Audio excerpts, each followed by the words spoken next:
Welcome students, parents, community members, or community organizers, community-based organizations, families, educators, school administrators, district leaders, authors, activists, and academics to the first ever National Summit hosted by Teens Take Charge in collaboration with the UCLA Civil Rights Project.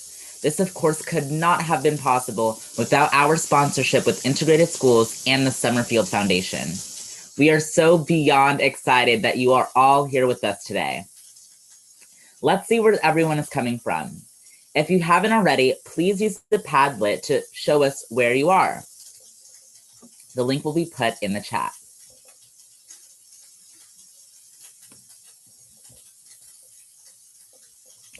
Also, just a reminder, si necesitas interpretación en español, puedes tocar el globo y seleccionar español.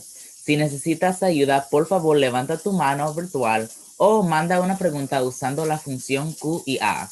If you need any technical or language assistance, please raise your hand and help will get to you shortly.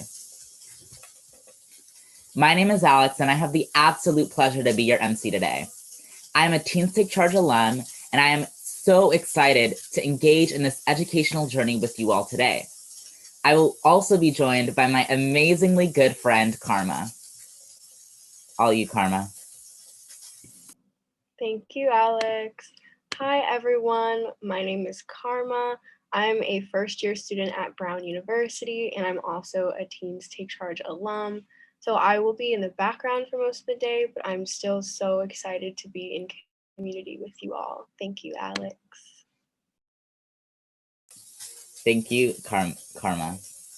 Okay, now before we get started, we want to give an important land acknowledgement written by our friend Dani from the Indigenous Youth Council Chicago chapter. I want us to begin with acknowledging the land that we are on. Indigenous people are still here. They are not a mystique of the historic past. I want to acknowledge my Black and Indigenous relatives and their ancestors, as well as my ancestors. We are an embodiment of their dreams and of territory. I want to acknowledge our relationship to the land, not only Turtle Island, but all land which is under threat, a threat that has existed for centuries. We should also recognize that where many of our schools and homes and offices stand today is not only the ancestral homelands of Indigenous people, but later became the homes and sanctuaries of many Black and Brown communities. We should also acknowledge that gentrification is an extension of colonialism. Displacement, especially that of Black and Indigenous people, is a tool of colonizers. It may seem as though we have been able to move on from a colonial period and into what we now call a post-colonial time. But we need to become aware that colonialism and its impact is ongoing. I invite all of you to see land acknowledgements as something beyond a gesture. See it as a call to accountability as we attempt to learn how to honor and steward the land that has been stewarded by the Indigenous folks that came before us. We are and will be in a time of settler colonialism, for as long as we have the necessity to acknowledge the land of its previous peoples. Thank you. Just another friendly reminder that we do have Spanish interpretation available. Si necesita interpretación en español, puede tocar el globo y seleccionar español. Si necesita ayuda, por favor, levanta su mano virtual o manda su pregunta usando el Q y A función. If you need any technical or language assistance, please raise your hand and help will get to you shortly. Now, before we dive in to this amazing experience, let us just take a moment to breathe and be present with ourselves and all the beautiful folks who will be sharing their wisdom with us today. Thank you all for welcoming us into your homes. We want to embrace the fact that you're at home with families, pets, siblings. It's all good. Also, make sure to take care of yourself. Take breaks as needed, stretch, move, eat, breathe, dance if that's your thing. I'm going to do my best to make this space as positive and as pandemic joke-free as possible. We've got tons of incredible speakers and performers today. Here's a little preview of what is to come.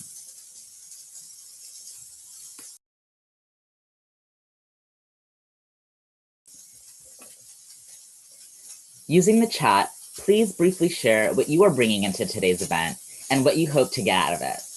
And give each other a virtual hand, because that's what we're about here, coalition and friendship building. We've also got our interactive map for continued conversation. Please use it to connect with each other throughout the day. Make sure to include your name when you add your location, but don't put your full address.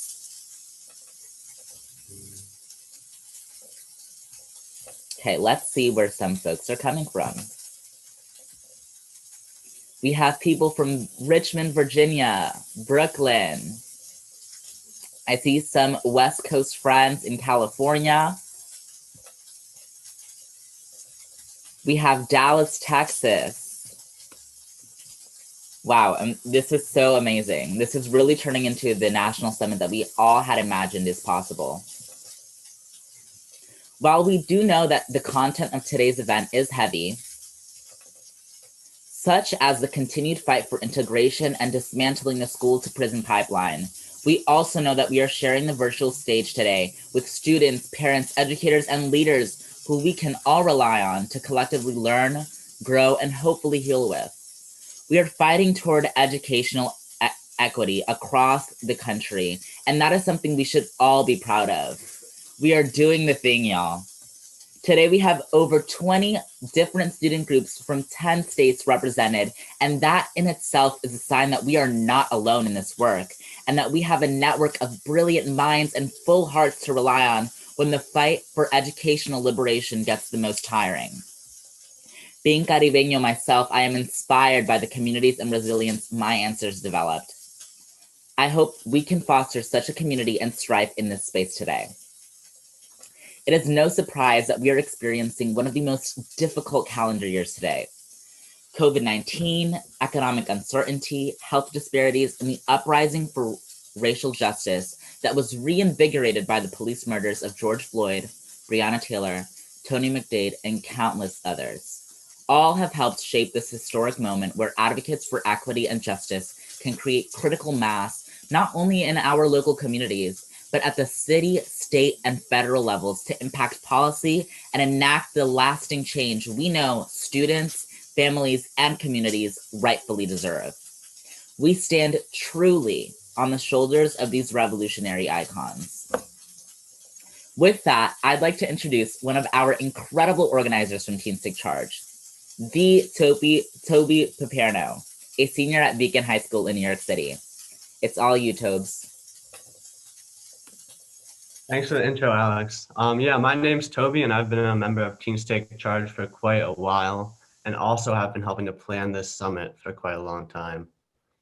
Throughout my years with Teens Take Charge, I've always heard about this report by the UCLA Civil Rights Project, which declared New York the most segregated school system in the US. It's really been an integral part of our activism and part of the reason why we advocate around school integration in the first place. And because it's been so invaluable to us, I've always wanted to do more and build a more effective link between the academics and experts who do amazing research and the youth advocates who are on the ground fighting.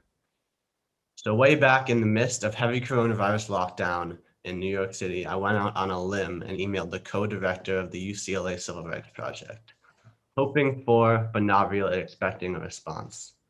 But to my surprise, he answered, and later that week we had a call to discuss, in which, to my even greater surprise, he was super open to my ideas and super open to collaborating. Since then, it has been a pleasure to work to bring this idea to collaborate with adult experts and youth advocates for creative change to life, and bring everything full circle from Teens Take Charge, starting our advocacy in part based on the Civil Rights Project to collaborating with them on a national summit. And so I'm very excited to introduce the creator of the report, our partner, co-director of the UCLA Civil Rights Project, and keynote speaker for today's summit, Gary Orfield.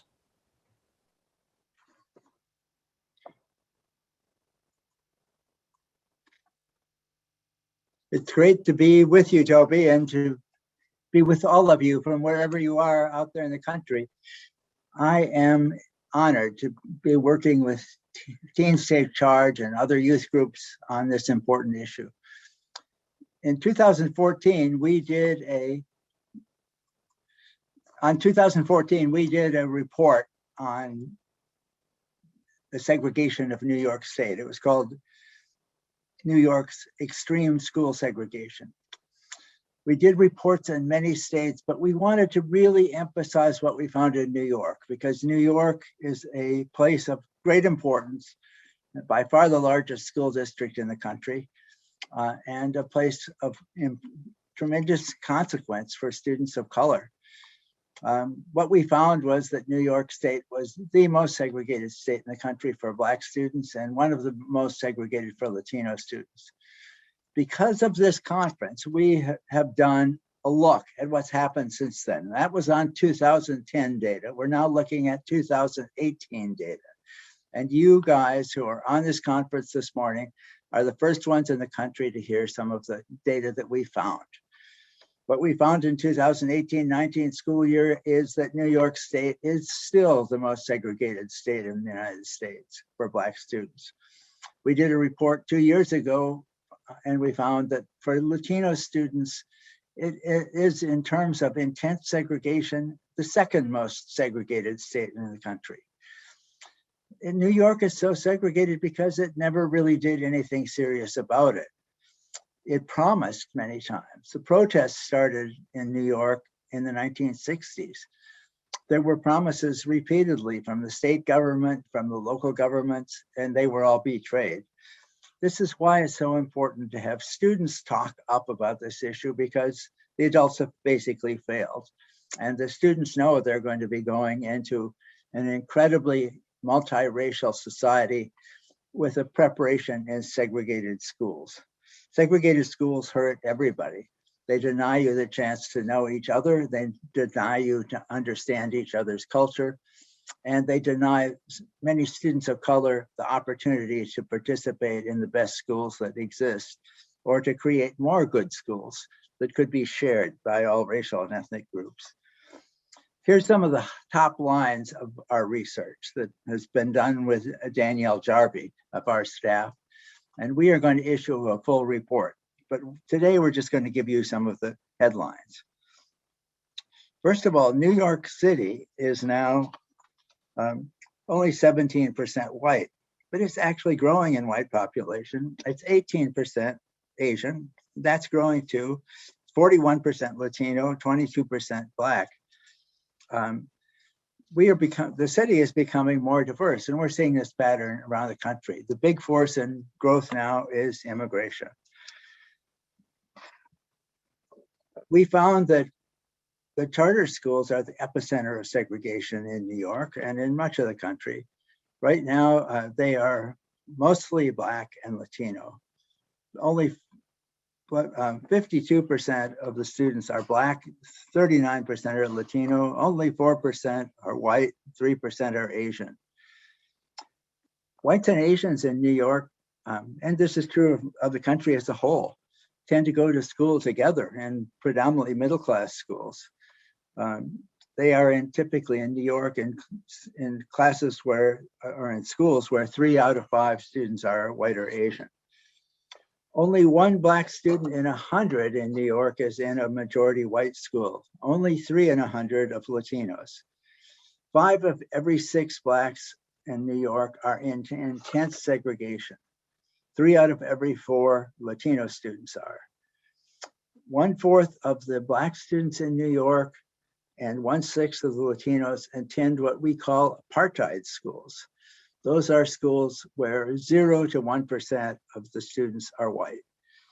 Almost entirely African-American, Latino, and these schools tend to be extremely poor in terms of the background of the kids. And they also tend to be the weakest schools in terms of academic performance. Now, people say it's too late to do anything about New York. In the field of integration and in the field of civil rights in general, usually people either say it's too soon and we should wait for attitudes to change, or it's too late, we should have done it before. The reality is you do what you can when you get mobilized and you get organized and you make sure that it's done well. In New York City, just the city itself, there's only 15% white students, but that's 150,000 students. There's 17% Asian students. That's 170,000 students. There are more white students in New York City than there are total students in the city of Philadelphia. You can't do everything in New York in terms of diversity, but you can do a lot more. And if you look at the birth statistics in New York, you find that there's a lot of young people born in New York who don't go to public schools. That's in part because they're not organized and welcoming to those students. We did another report that found a lot of gentrification going on in some neighborhoods in New York, but in most of them, a failure to create integrated schools and to draw in the newcomers into a more diverse school. Well, what can you do about it? The basic causes of segregation are not unknown. They're residential segregation, they are choice systems that don't work, they are subsidized housing programs that increase segregation, they are school attendance boundaries that perpetuate segregation, they're charter schools that don't have any diversity policies, and the lack of any regional cooperation with other school districts. A lot can be done. Students can do a lot. The most important thing students can do is to tell adults that this is unacceptable. They don't want to prepare for a society that is going to be profoundly multiracial without any majority group and extremely diverse. They don't want to prepare for it in a segregated school system that's segregated by both race and class, and where the best opportunities tend to go to the kids who have the best resources in their own homes and communities, and the worst go to the students that need the schools the most. Students need to be the conscious of this program. Students need to insist that adults do something. There's lots of adults that want to join with you. There are a lot of people who've been involved in this ever since they were students. And we believe that the future is in your hands and we're ready to help. This conference is not our conference, it's student conference. The leadership has been in their hands. They've made the decisions. They're going to change the world. Thank you.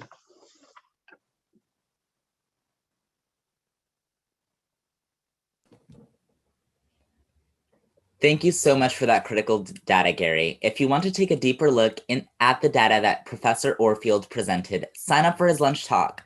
Don't forget that we have 10 amazing lunch table talks taking place from 1:15 to 1:45 p.m. Eastern Standard Time. You can sign up to any one of our lunch talks using the links on your program. We've also included the link in the chat. Before we start our first panel, I am thrilled to introduce to you one of our own, the future mayor of NYC, my bestie, Stephanie Pacheco. Steph is a senior in high school in New York City and is a proud Bronx resident. We couldn't start the day without hearing some of her powerful writing. All you, Steph. Thanks, bestie. Okay. I am from the sacred birthplace of hip hop and rap. I am from real good, what you youngins know about this, old school R&B. I am from Grandmaster Flash and DJ Kool Herc and Miss Mary J. Blige. I'm from reggae and dancehall and bachata. I am from bacon, egg, and cheeses from the bodega up the block, and rice, beans, and chicken and Jamaican food restaurants, and of course, soul food.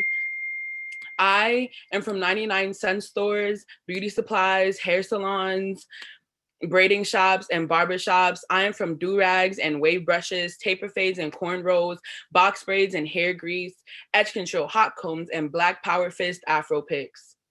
I am from the BD and 4 train that take me all over the city and right back home.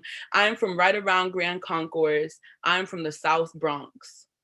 I am from the rough side of the big city where tourists and white people would never dare to go unless they're getting a good deal on rent. I am from white rage, white fear, and white flight. I'm from redlining. I am from gone way too soon. I am from RIP t-shirts and big beautiful memorials at the crime scene. I am from way below the poverty line, the hardest workers in America. I am from the most marginalized groups in this country. I am from being denied food at the white American dinner table. I am from not even being offered a seat.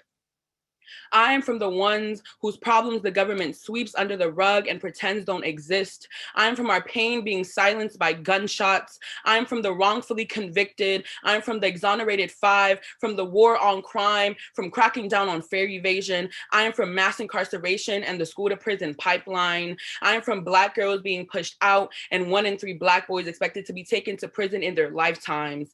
I am from centuries of social injustice and denied human rights. I'm from fighting for the right to live and the everlasting effects of slavery. I'm from tensing up when cops are around. I'm from deadly police force and watching my people die at the hands of those who never served or protected. I am from students who, despite their unbearable circumstances, wake up every morning willing to put up their meanest fight to get their education. I am from having to work twice as hard just for the possibility of getting half. I am from our futures being determined way before we even get into high school. I am from growing up too fast. I am from never even getting a chance. That is because I'm from a country whose systems are not broken, but rather they are working exactly how they were designed. I'm from a school system that, since it was established, has put students like myself at a disadvantage. I am from a school system that operates on the idea that Black and brown students are born deficient, that we are dangerous, that we are inherently less deserving and incapable of achieving greatness, that we aren't worth it, that we just don't quite have what it takes. I, like everyone I know, have never been to a school that wasn't exclusively populated by Black and brown students. In an NYC school system, this means that all the schools that I've ever been to have had an immense lack of resources and opportunities. We have always been over-policed and underfunded. Some students go to newly renovated schools with 20 AP classes and sports teams, massive libraries, and space to spare, while students like me have no choice but to go to schools with no gym, small classrooms, and teachers who are just looking for another Black youth to save. Those students are given a higher education at the end of their schooling. We are given a jail cell. I am from oppression and the struggle, but from that struggle has risen generations of revolutionaries and freedom fighters. Roses have bloomed from this concrete. I am here today because I know we deserve so much better. We deserve to learn, to smile, to live joyously, to breathe. I am here because a new day is on the horizon. I am here because we are building a whole new table and we are coming to it with 500 years of preparation. They will have no choice but to hear us. They will not be able to sit back, relax, and tune in from their own homes. Because when the freedom fighters of the 60s who fought the same fight said, the revolution is coming and it will not be televised, what exactly do you think they meant? Thank you.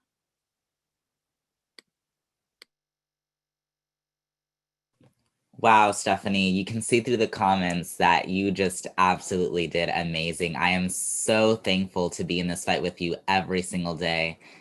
And I mean, just thank you for sharing that.